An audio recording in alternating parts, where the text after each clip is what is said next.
그날 밤 은화는 혼자서 오랫동안 생각에 잠겼습니다. 50년을 함께 살아온 남편도 떠났고 자식들마저 자신을 배신했어요. 이제 정말 혼자가 된 기분이었습니다.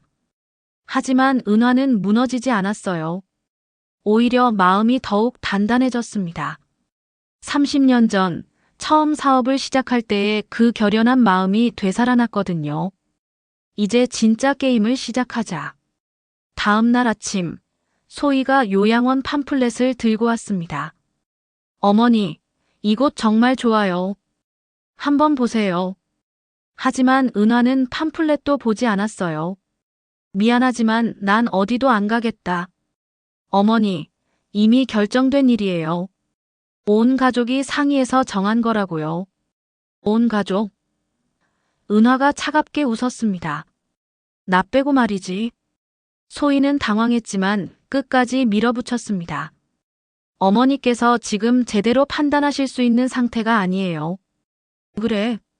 그럼 내가 얼마나 제대로 판단할 수 있는지 보여주지. 은화는 자리에서 일어나 방으로 들어갔습니다. 그리고 30년간 감춰두었던 비밀 서류함을 열었어요.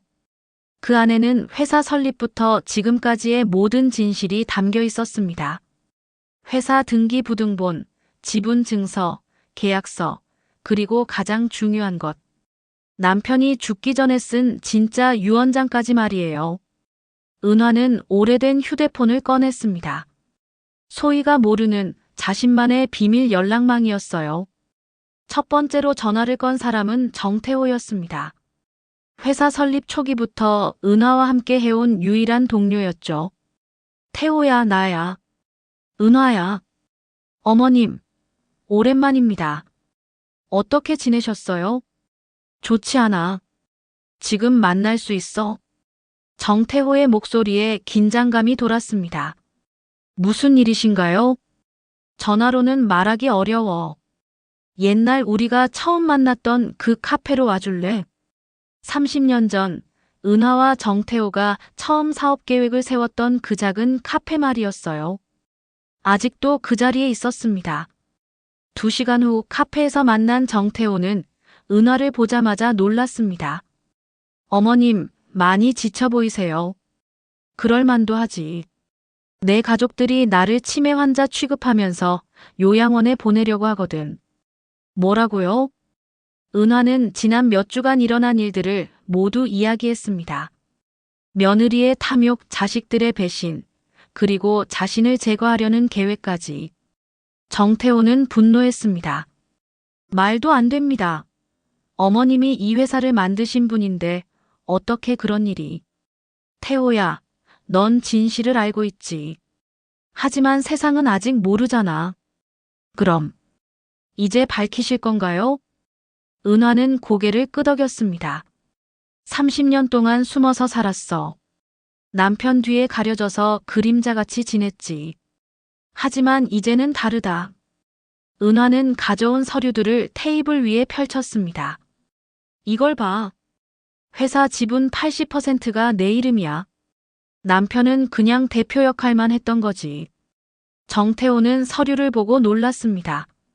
물론 그도 알고는 있었지만 이렇게 확실한 증거들을 한꺼번에 보니 새삼 놀라웠어요. 그리고 이것도 있어. 은화가 꺼낸 것은 남편 대수가 죽기 한 달 전에 쓴 유언장이었습니다. 이건 대표님이 쓰신 거군요. 남편이 죽기 전에 양심의 가책을 느꼈나 봐. 진실을 써놨어. 유언장에는 충격적인 내용이 적혀 있었습니다. 나 한대수는 이 유언장을 통해 진실을 고백한다. 우리 회사의 진짜 설립자는 내가 아니라 내 아내 이은화다. 30년 동안 나는 그저 대표 이름만 빌려준 것이다.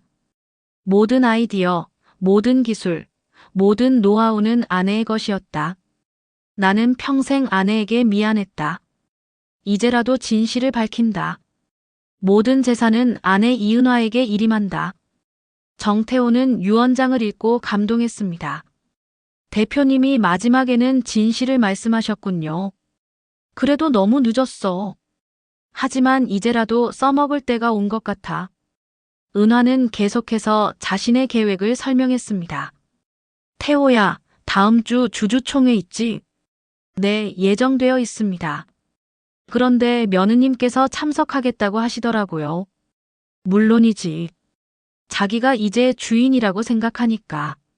하지만 그날 깜짝 선물을 하나 줄 거야. 은화의 눈빛이 차갑게 빛났습니다. 모든 주주들과 언론 앞에서 진실을 밝힐 거야. 내가 진짜 주인이라는 걸 말이야. 정태호는 걱정했습니다. 하지만 어머님, 그렇게 되면 가족 관계가 완전히 깨질 텐데요. 이미 깨졌어. 그들이 먼저 깨뜨렸지. 은화는 담담했습니다. 태호야, 나는 이제 76살이야. 남은 시간이 많지 않아. 그동안 참고 살았지만 이제는 진실하게 살고 싶어. 알겠습니다. 제가 도와드리겠어요. 고마워. 그리고 하나 더 부탁이 있어. 뭔가요? 주주총회 때 언론도 불러줘. 기자들이 있어야 해. 정태호는 깜짝 놀랐습니다. 언론요?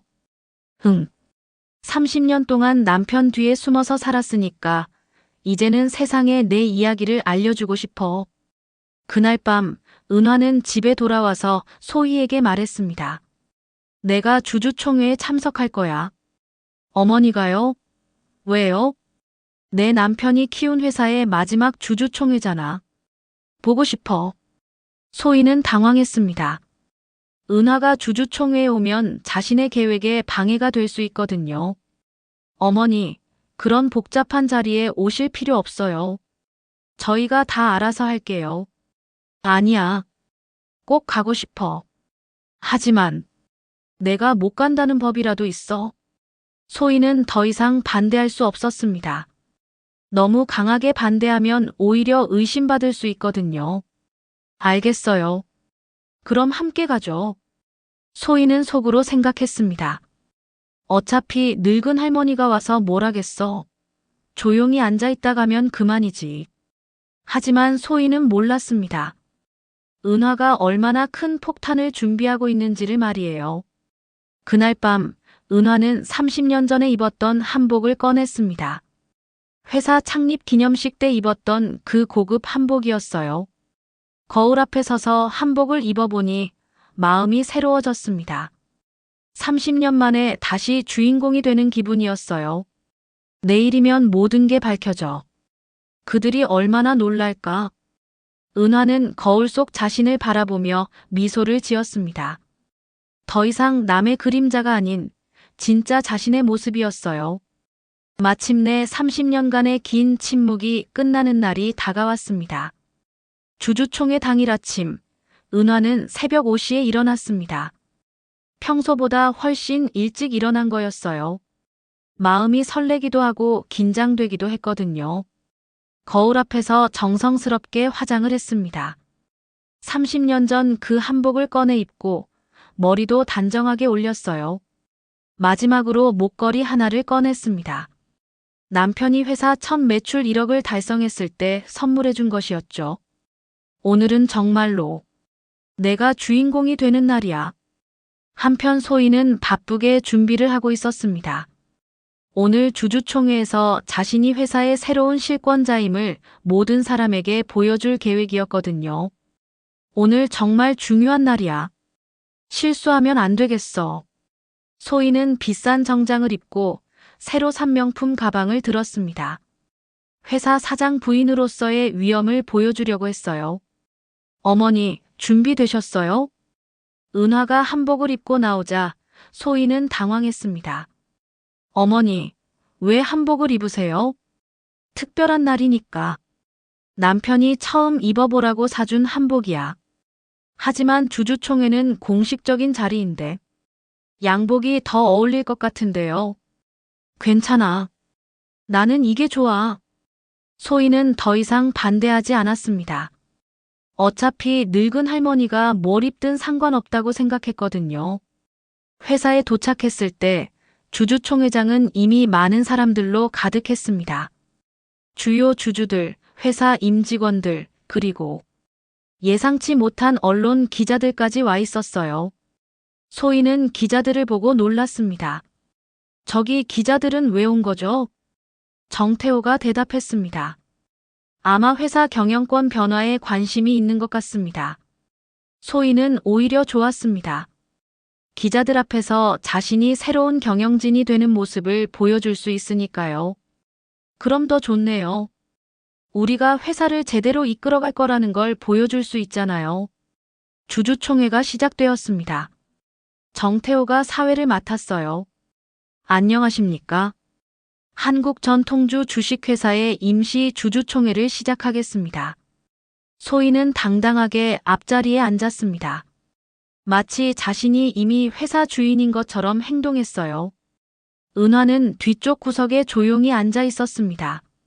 먼저 고 한대수 대표이사의 서거로 인한 경영진 변경 안건부터 다루겠습니다. 소희가 일어섰습니다. 안녕하십니까?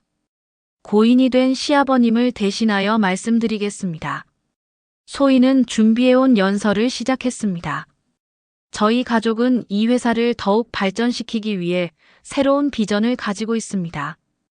해외 수출 확대, 젊은 인력 충원, 그리고 현대적 경영 시스템 도입을 통해 소희는 자신만만하게 이야기했습니다. 마치 이미 모든 게 결정된 것처럼 말이에요.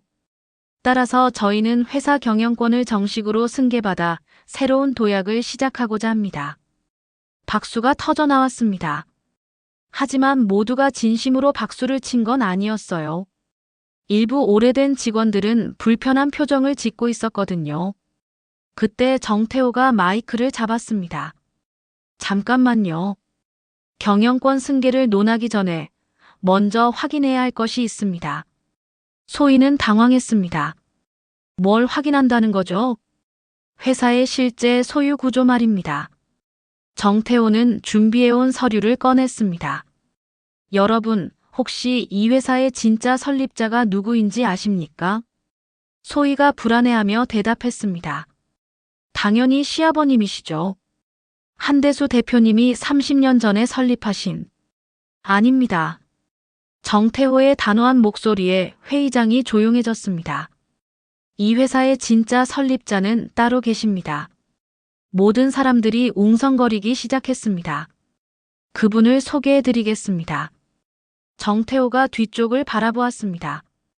이은하 여사님, 앞으로 나와 주십시오. 모든 사람들의 시선이 은하에게 쏠렸습니다. 소희는 얼굴이 하얘졌어요. 어머니가 뭘? 은하는 천천히 일어났습니다. 그리고 당당하게 앞으로 걸어나갔어요. 30년 전 그 한복을 입은 모습이 정말 우아했습니다. 마이크 앞에 선 은하는 잠시 침묵했습니다. 그리고 차분하지만 분명한 목소리로 말을 시작했어요. 안녕하십니까? 저는 이은하입니다. 회의장이 숨소리조차 들리지 않을 만큼 조용해졌습니다.